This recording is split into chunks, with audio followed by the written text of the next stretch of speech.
నమస్కారం. మా ప్రేక్షకులందరికీ కూడా ఒక మనవి. ఈ మాస ఫలితాల వీడియో నోటిఫికేషన్స్కి మా ఇన్స్టాగ్రామ్లో ఫాలో అవ్వాల్సిందిగా మనం చేస్తూ ఉన్నాం. సన్ రైజ్ టీవీ తెలుగు అభిమానులకు, శ్రేయోభిలాక్షులకు, ప్రేక్షకులకు, శ్రోతలకు అందరికీ కూడా నూతన ఆంగ్ల సంవత్సర శుభాకాంక్షలు, శుభాశీస్సులు. ఇప్పటికే మాకు చాలా మెసేజ్లు వచ్చినాయి. అందరూ కోరుతున్నారు ఏంటంటే 2024 సంవత్సరానికి, అంటే ఆంగ్ల సంవత్సరానికి కూడా సంవత్సర ఫలితాలు చెప్పండి అని చెప్పినని. అది మొదటి నుంచి కూడా మనకి అలవాటు లేదు. ఎందుకని అలవాటు లేదంటే, మనం ఉగాది నుంచి మన తెలుగు సంవత్సరాది కాబట్టి ఉగాది టు ఉగాది చెప్పుకోవటం మనకు అలవాటు. అందువలన ఎట్లాగో ఎదురిగి మనం ఇంగ్లీషు మాసాన్ని అనుసరించే జనవరి నుంచి డిసెంబరు, మార్చి దాకా అదే ఫాలో అవుతూ వస్తున్నాం కనుక మళ్ళా ఆ నెలకి చెప్పటం లేదని చెప్పినని మనం చేస్తూ ఉన్నాను. ఈ జనవరి నెలలో ముఖ్యంగా చెప్పుకోదగినటువంటి యొక్క విశేషాలు మాత్రం ఉన్నాయి. అవి ఏంటంటే, రవి సంచార ప్రభావం చాలా గొప్పది, కాలానికి సంబంధించినటువంటిది.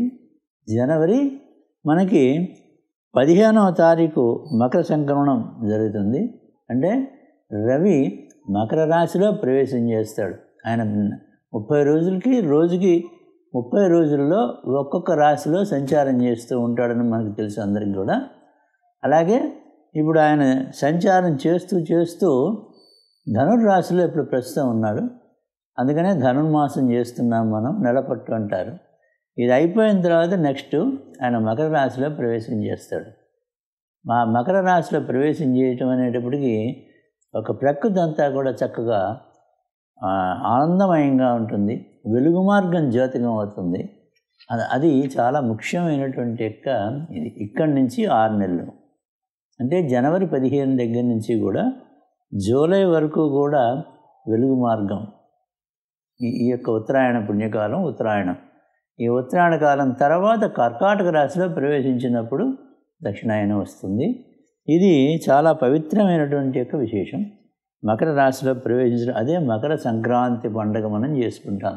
సూర్యుడు మకర రాశిలో ప్రవేశించినప్పుడు ఆ పండుగను చేసుకుంటాం.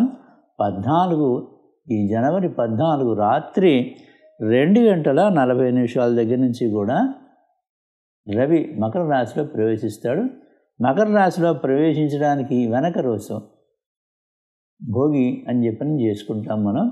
ఇప్పుడు ముందు రోజు ఏమైందంటే 15వ తారీఖు రాత్రి 14 రాత్రి 2:40 కాబట్టి 15వ తారీఖు మకర సంక్రాంతి పండుగ చేసుకుంటున్నాం. 14 భోగి పండుగ చేసుకోవడం అనేది జరుగుతూ ఉంటుందని మనం చేస్తున్నాం. అందరికీ తెలిసిందైనప్పటికీ జనవరి నెల గురించి మనం చెప్పుకుంటున్నాం కాబట్టి రాశి ఫలితాలు విశేషాలు కూడా దాంట్లో మనం చెప్పుకుంటున్నాం. అలాగే మా యొక్క దైవం, మా గురువుగారు, గురువరేణ్యులు శ్రీ శ్రీ శ్రీ చంద్రశేఖరేంద్ర సరస్వతి మహాస్వామి వారి యొక్క ఆరాధన ఉత్సవాలు జనవరి 8వ తేదీ జరుగుతాయి అని చెప్పినది కూడా మనం చేస్తున్నాం. ఎందుకంటే మీ ముందు నేను ఇలా ఏదో మాట్లాడుతున్నాను అనేటువంటి విశేషం వారి యొక్క ఆశీస్సుల వల్లనే లభించింది కాబట్టి వారి విశేషం కూడా ఈ జనవరిలోనే ఆరాధనా ఉత్సవాలు 8వ తారీఖున జరగబోతున్నాయి. కాబట్టి ఈ విధంగా వారిని స్మరించుకుంటున్నానని మనం చేసుకుంటూ ఉన్నాను. ఇప్పుడు రాశి ఫలితాల కార్యక్రమానికి వెళ్దాం. శ్రీ శోభకృతనామ సంవత్సర జనవరి 2024 మిథున రాశి రాశి ఫలితాల కార్యక్రమానికి స్వాగతం.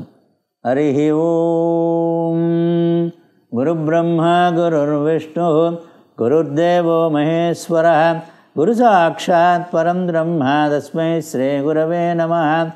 ఓం గణానాం త్వా గణపతిం వవామహే కవిం కవీనాం ఉపమశ్రవస్తవం జ్యేష్ఠరాజం బ్రహ్మణాం బ్రహ్మణస్పత ఆనశృణ్మన్నోతిభిస్సేదసాదనం ప్రణో దేవీ సరస్వతి వాజేభిర్వాజనీవతి ధేనామ విత్రివిత్రే ధేనామ విత్రియభవతు.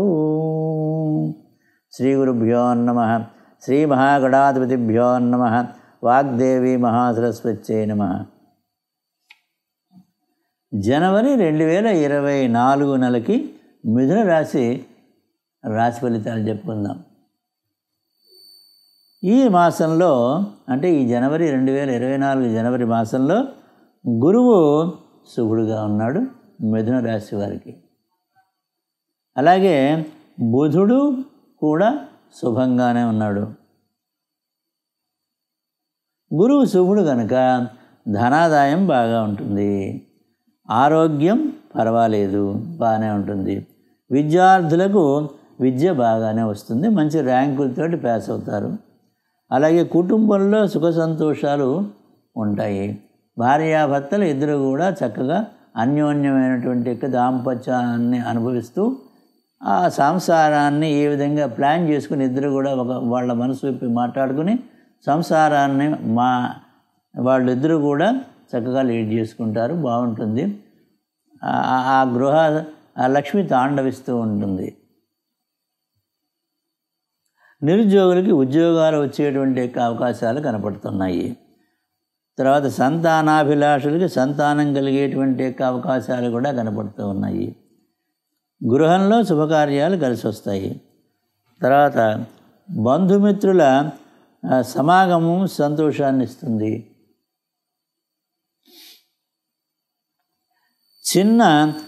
చిన్నపాటి ఏదైనా స్థలం ఉంటే చిన్నపాటి గృహ నిర్మాణం చేసుకోవడానికి లేదా చిన్న అపార్ట్మెంట్ కొనుక్కోవడానికో ప్రయత్నాలు చేస్తారు. తప్పకుండా అవి ఉత్తర ఫలిస్తాయి.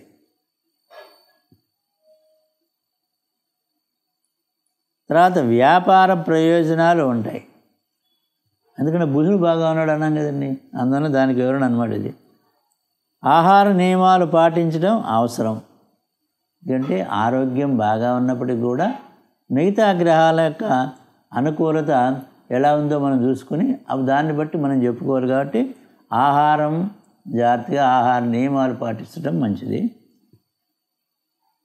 6, 7, 8 ఈ స్థానాల్లో కొంత అనుకూలమైనటువంటి గ్రహ సంచారం కనపట్టలేదు. కాబట్టి మనం మిథున రాశి వాళ్ళం మనంతా కూడా చాలా జాగ్రత్తలు వహించాలి. ఏదైనప్పటికీ కూడా ఎన్ని గ్రహాలు ఉన్నప్పటికీ కూడా గురుబలం బాగా ఉంది. కాబట్టి మనకి మిథున రాశి వాళ్ళకి వీటన్నింటినీ ఓవర్కమ్ చేసి ఆ గురుబలంతో నెట్టుకొచ్చేస్తాం. ఈ నెలంతా కూడా జనవరి నెలంతా కూడా బాగానే ఉంటుంది. ఇప్పుడు రవి యొక్క సంచారం. రవి మనకి మిథున రాశి వారికి 3 సంచారం చేస్తుంటాడు. మూడో స్థానం వాడు. ఎక్కడ సంచారం? 1 నుంచి 15 వరకు కూడా ధనుర్రాశిలో సంచారం చేస్తూ ఉంటాడు. అది 7 సంచారం. మిత్రక్షేత్రమే అయినప్పటికీ సామాన్యం. ఇంకా 15వ తారీఖు దగ్గర నుంచి 14 రాత్రి అర్ధరాత్రి 2 దాటిన తర్వాత నుంచి మకరంలో ప్రవేశం చేస్తాడు రవి. అంటే అది 8 సంచారం చేయబోతూ ఉన్నాడు రవి. కనుక మీకు మన రాశి వాళ్ళకి మిథున రాశి వాళ్ళకి సామాన్యమైనటువంటి యొక్క ఫలితాలే రవి సంచారం. కనుక మనం వచ్చే నెల వరకు కూడా వెయిట్ చేయాలి రవి యొక్క పూర్తి అనుగ్రహం పొందాలి అంటే. అందువలన మనం అందరం కూడా మిథున రాశిలో వాళ్ళందరూ కూడా ఆదిత్య హృదయ స్తోత్రం ఓం సూర్యాయ నమః అని ఒక 108 పర్యాములు జపం చేసుకోవటం, సూర్యనారాయణమూర్తి వారి అష్టోత్తర శతనామావళి పారాయణ చేయటం, ఇవన్నీ కూడా చేసుకుంటే మనకి మంచిది. ఎప్పుడు కూడా నేను చేస్తున్నాను మీ రాశిలో వాళ్ళే కాబట్టి మీరందరూ కూడా చేయండి అని మనం చేస్తూ ఉన్నాం. మిథున రాశి వాళ్ళు. ఇప్పుడు కుజగ్రహ సంచారం ఎలా ఉంది? కుజగ్రహ సంచారం, కుజుడు లాభాధిపతి, షష్ఠాధిపతి. షష్ఠ లాభాధిపతి అయినటువంటి యొక్క కుజుడు ధనుస్సులో సంచారం చేస్తున్నాడు, 7 సంచారం చేస్తూ ఉన్నాడు. లాభాధిపతి షష్ఠాధిపతి అయినవాడు 7 సంచారం చేస్తుంటే అంతగా అనుకూలత కాదు. అందువలన మనం ఈ యొక్క సుబ్రహ్మణ్య భుజంగ స్తోత్రం శంకరాచార్యుల వారి యొక్క భిక్ష మనకది, అది యూట్యూబ్లో ఆన్ చేస్తే వస్తుంది. విడిగా పుస్తకాలు కూడా ఉంటాయి. యూట్యూబ్ ఆన్ చేసుకుని మనం వింటే పైన సాహిత్యం కనపడేటువంటి యొక్క ఛానల్ని తీసుకోండి. ఇక ఆయన చదువుతూ ఉంటారు, పైన కనపడుతూ ఉంటుంది. ఈ వారు ఉచ్చాటన చేసినటువంటి దాన్ని మనం వింటూ ఆ పైన కనపడుతోంది కాబట్టి సాహిత్యం మనం అనటానికి ప్రయత్నం చేస్తే ఒక నెల రోజుల లోపల మన నోటికి వచ్చేస్తుంది. ఈ నెల జనవరి అంతా కూడా చదవండి, నోటికి వచ్చేస్తుంది, తప్పులు లేకుండా వస్తుంది. ఇంకా శుక్రుడి యొక్క సంచారం, శుక్ర సంచారం. శుక్రుడు ఎవరు? మిథున రాశి వాడికి వ్యయాధిపతి, అంటే వృషభ రాశి వాడు కాబట్టి వ్యయాధిపతి అవుతాడు. వ్యయాధిపతి, పంచమాధిపతి, సంతాన స్థానాధిపతి. వ్యయాధిపతి సంతాన స్థానాధిపతి అయినటువంటి యొక్క శుక్రుడు 1 నుంచి 19వ తారీఖు వరకు కూడా వృశ్చిక రాశిలో సంచారం చేస్తూ ఉంటాడు. 6 సంచారం చేస్తూ ఉంటాడు. న్యాయంగా పైకి చూస్తే ఇది మనకి పెద్ద అనుకూలమా శుక్రుడు అనేటువంటిది అంటే అననుకూలం అని మామూలుగా చెప్పుకుంటాం. కానీ వీడు 12 వాడు. మనకి మిథున రాశి వాడికి 12వ స్థానాధిపతి శుక్రుడు. వాడు ఎక్కడ సంచారం చేస్తున్నాడు? 6 సంచారం చేస్తూ ఉన్నాడు. 12 వాడు 6లో, 6, 8, 12 ఈ ముగ్గురు కూడా ఒకళ్ళింటూ అంటే 12 వాడు 6లో కానీ 6 వాడు 12లో కానీ 8 కానీ ఇట్లా 6, 8, 12 వాడు ఒకళ్ళ ఇండల్లో ఒకళ్ళ సంచారం చేస్తే విపరీత రాజయోగము అని శాస్త్రం. కనుక మనకి శుక్రుడు అనుకూలము, రాజయోగం పట్టింది మనకి. అంటే ఆనందదాయకంగా ఉంటుంది, గృహం అంతా కూడా బాగా ఉంటుంది. ఇళ్ళకి మనకి కూడా మంచి చక్కటి అన్యోన్య దాంపత్యం ఉంటుంది. ఇందాక చెప్పినవన్నీ కూడా దీన్ని దృష్టిలో పెట్టుకునే చెప్పాను. ఇక 19 తర్వాత నుంచి కూడా 19 తర్వాత నుంచి 7:28 దగ్గర నుంచి కూడా ధనుర్ రాశిలో సంచారం చేస్తూ ఉంటాడు. అంటే అది 7వ స్థానంలో సంచారం చేస్తూ ఉంటాడు. అంతగా అనుకూలమైనటువంటిది కాదు. కాబట్టి మొత్తానికి మనం లక్ష్మీ అష్టోత్తరాన్ని కూడా పారాయణ చేసుకోవడం మంచిది.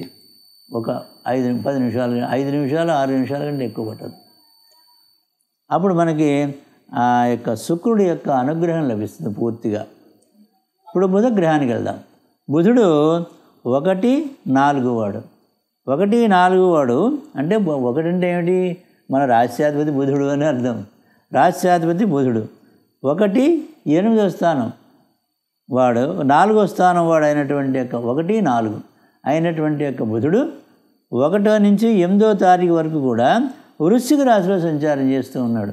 అంటే 6 సంచారం చేస్తూ ఉన్నాడు.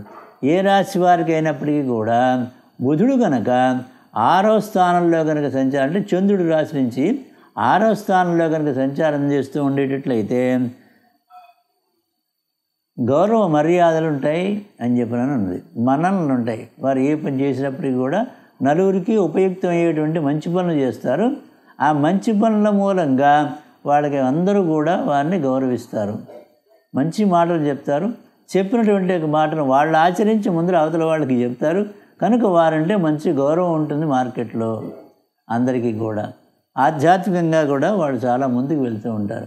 ఇది బుధగ్రహ సంచారం 1 నుంచి 8వ తారీఖు వరకు కూడా వృశ్చిక రాశిలో 6 సంచారం చేస్తూ ఉండేటువంటి యొక్క ఫలితాలు. తర్వాత అంటే వ్యాపారకారకుడు ఈ యొక్క బుధుడు, అలాగే సౌమ్యుడు, మాట తీరు చక్కగా ఉంటుంది. తర్వాత విజ్ఞానదాయకం. 9 నుండి ధనుర్రాశిలో సంచారం చేయబోతూ ఉన్నాడు. 7 సంచారం చేస్తూ ఉంటాడు. అది సామాన్యమైనటువంటి యొక్క సంచారం. కనుక మన రాశి అధిపతి అయినటువంటి యొక్క బుధ సంచారం పూర్తిగా అనుకూలంగా మనకి కావాలంటే విష్ణు సహస్రనామాన్ని పారాయణం చేసుకోవాలి. మనం ఏదో క్యాసెట్లో ఎప్పుడు వస్తూనే ఉంటాయి, రేడియోలో కూడా, టీవీల్లో కూడా మధ్యాహ్నం పూట విష్ణు సహస్రనామాన్ని పెడుతూ ఉంటారు వాళ్ళు. అది విన్నా సరే, లేదా పుస్తకాలు పోవడం ఉన్నాయి, లేదా విష్ణు సహస్రనామం అని యూట్యూబ్లో కొట్టి ఆన్ చేసి కూర్చుంటే చక్కగా వినపడుతూ ఉంటుంది. వినండి, మనం ఎప్పుడు వీలుంటే అప్పుడే వినండి. ఉద్యోగస్తులకి వ్యాపారస్తులకి కుదరకపోవచ్చు, సాయంత్రం వేళ వినండి. ఇంటికి వచ్చిన తర్వాత కాళ్ళు చేతులు కడుక్కొని నీళ్ళు పోసుకుని చక్కగా పెట్టుకుని వినండి చాలు. విష్ణు సహస్రనామాన్ని మనం పారాయణ చేద్దాం, అంటే విందాం. తర్వాత ఇప్పుడు గురువు గారి యొక్క విశేషం ఎలా ఉంది మన రాశి వారికి? గురువు 7-10 వాడు, సప్తమ రాజ్యాధిపతి. ఎక్కడ సంచారం చేస్తున్నాడు? మేషరాశిలో సంచారం చేస్తూ ఉన్నాడు. అంటే లాభంలో సంచారం. ఇప్పుడు లాభంలో సువర్ణమూర్తి ఇక్కడ ఏంటంటే మేషంలో సంచారం చేస్తున్నాడు. మేషరాశి మిథున రాశి వాళ్ళకి ఏమవుతుందండి? లాభరాశి అవుతుంది. అంటే లాభంలో గురువుగారు సంచారం చేస్తున్నాడు. ఇంకా ఏం కావాలి మనకి? మిథున రాశి వాళ్ళకి మిగతా గ్రహాలు ఎట్లా ఉన్నా సరే మనకేం ప్రాబ్లం ఏం లేదు. కాబట్టి గురుబలం చాలా బాగుంది. పైగా సువర్ణమూర్తిగా సంచారం చేస్తున్నాడు మనకి. అందువల్ల ఏ ప్రాబ్లము లేదు. మిగతా గ్రహాలు ఎట్టా ఉన్నప్పటికీ కూడా గురువు లాభంలో సువర్ణమూర్తిగా సంచారం చేస్తున్నాడు. కాబట్టి ఇందాక ఇంట్రొడక్షన్లో చెప్పుకున్నటువంటివన్నీ కూడా బాగా ఉంటాయి. సుఖ సంతోషాలన్నీ కూడా ఇస్తాడు. ధనాదాయం ఇస్తాడు, సంతానాన్ని ఇస్తాడు, నిరుద్యోగులు ఉద్యోగాన్ని ఇస్తాడు, ఏదో గృహాన్ని కనుక్కోమంటాడు. ఒక చిన్న వెహికల్ ఏదన్నా కొనుక్కోవడం అనేటువంటిది కూడా వాడే చేయిస్తాడు. అన్నీ బాగా.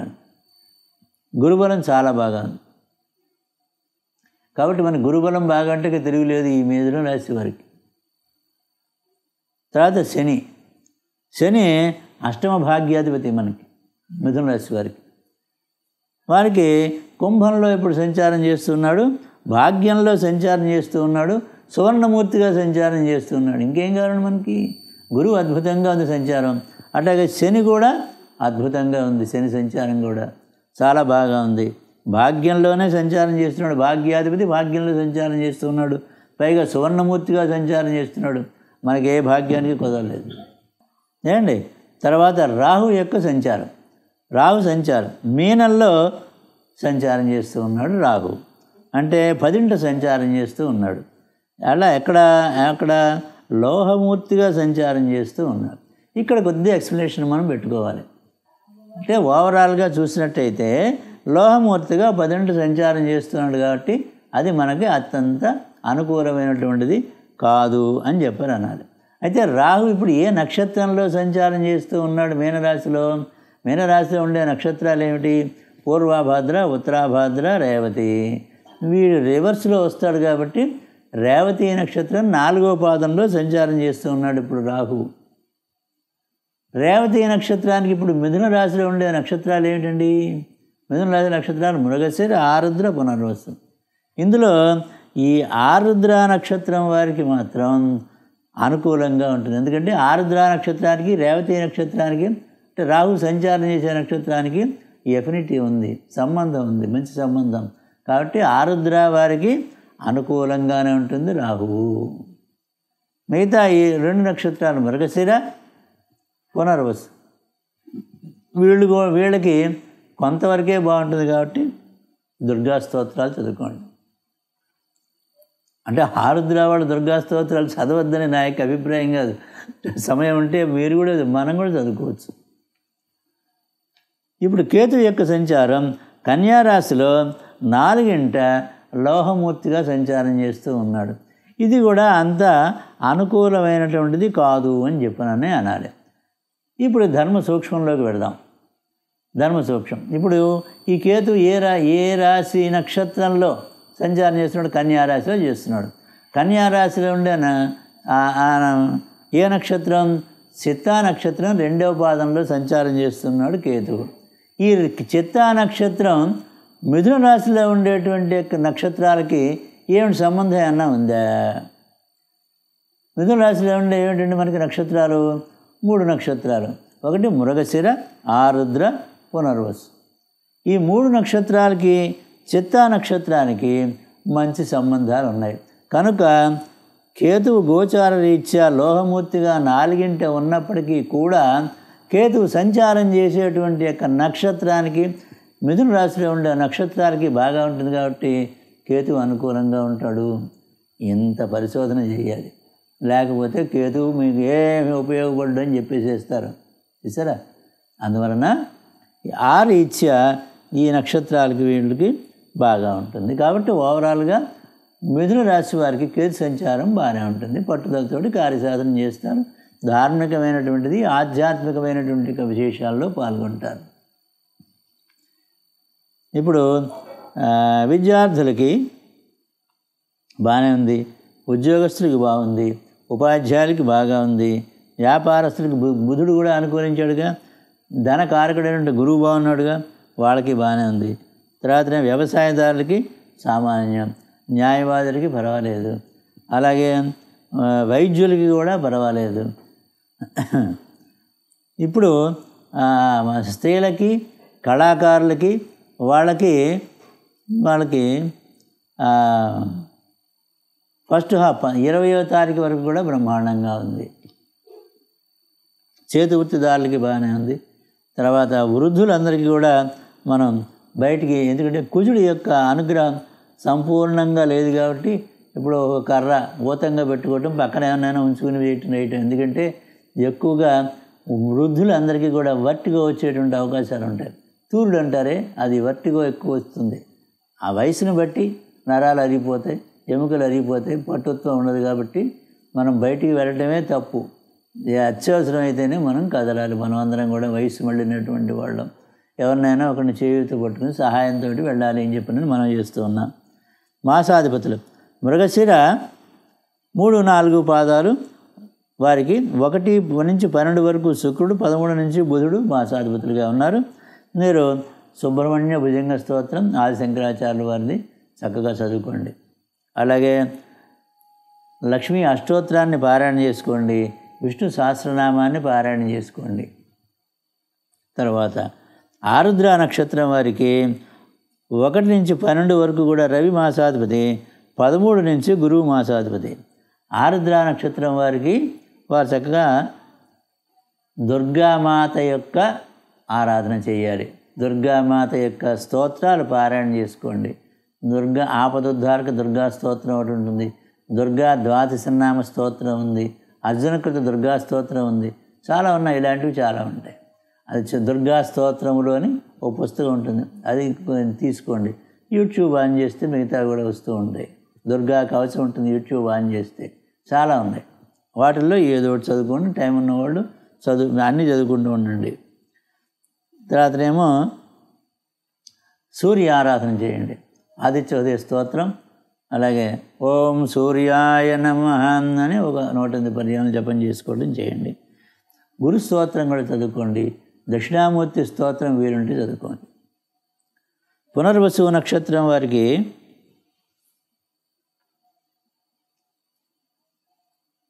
1 నుంచి 12 వరకు కూడా రాహు మాసాధిపతిగా ఉన్నాడు. అలాగే 13 నుంచి చంద్రుడు మాసాధిపతిగా ఉన్నాడు. కాబట్టి వీరికి గురు యొక్క స్తోత్రాన్ని పారాయణ చేయండి. పునర్వసు వారు గురు స్తోత్రం పారాయణ చేసుకోండి. లేదా శ్రీరామ రక్ష స్తోత్రం అని చెప్పి ఉంటుంది, అది పారాయణ చేసుకోండి. తర్వాత దుర్గామాత ఆవిడ యొక్క స్తోత్రాలు చదువుకోండి. పునర్వసు వారు కూడా ఆపదుద్ధారక దుర్గా స్తోత్రం, దుర్గా స్తోత్రాల పుస్తకం ఉంటుంది. యూట్యూబ్ ఆన్ చేస్తే దుర్గా కవచం ఒకటి వస్తుంది, వినండి చక్కగా. అలాగే లక్ష్మీ అష్టోత్తరం ఒకటి పారాయణ చేసుకోండి. వీరికి అదృష్ట సంఖ్య 5, 1, 3, 5, 6, 8. ఆది బుధ శుక్ర శనివారాలు కలిసి వస్తాయి. మిథున రాశి వారికి నవగ్రహాలు కూడా ఏకాదశి స్థానంలో ఉండేటువంటి సత్ఫలితాన్ని సంప్రాప్తి చేయవలసిందిగా పరమాత్ముడిని ప్రార్థన చేస్తూ సర్వే జనా సుఖినో భవంతు. స్వస్తి.